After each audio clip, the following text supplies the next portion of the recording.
बहुत समय पहले एक गहरे जंगल में तीन भालू रहते थे। पापा भालू, मम्मा भालू और प्यारा सा बेबी भालू। हर सुबह वे दलिया बनाते और ठंडा होने के लिए टेबल पर रख देते। फिर तीनों जंगल की सैर पर निकल जाते। उसी गांव में एक लड़की रहती थी। उसके सुनहरे बाल थे।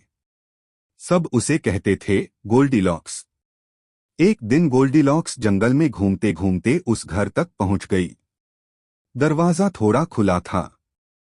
वह जिज्ञासा से अंदर चली गई। टेबल पर तीन कटोरे रखे थे। उसने पहले बड़े कटोरे का दलिया चखा। ओह, यह बहुत गर्म है। फिर उसने दूसरे कटोरे का स्वाद लिया। यह तो बहुत ठंडा है।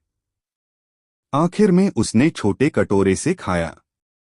वाह, यह बिल्कुल सही है। और उसने पूरा दलिया खा लिया। अब उसने तीन कुर्सियां देखीं। पहली बड़ी कुर्सी पर बैठी। यह बहुत बड़ी है। दूसरी कुर्सी पर बैठी। यह आरामदायक नहीं है। फिर तीसरी छोटी कुर्सी पर बैठी। यह बिल्कुल सही है। लेकिन कुर्सी टूट गई। गोल्डीलॉक्स ऊपर कमरे में गई। वहां तीन बिस्तर थे। पहले बड़े बिस्तर पर लेटी। यह बहुत सख्त है। फिर मम्मा भालू का बिस्तर आजमाया। यह बहुत नरम है। फिर छोटे बिस्तर पर लेट गई। यह बिल्कुल सही है। और वह गहरी नींद में सो गई। इसी बीच तीनों भालू लौट आए। उन्होंने टेबल देखा। पापा भालू गरजा, किसी ने मेरा दलिया खाया है। मम्मा भालू बोली, किसी ने मेरा भी चखा है। बेबी भालू चिल्लाया, किसी ने मेरा पूरा दलिया खत्म कर दिया। वे कमरे में गए। किसी ने हमारी कुर्सियों पर भी बैठा है।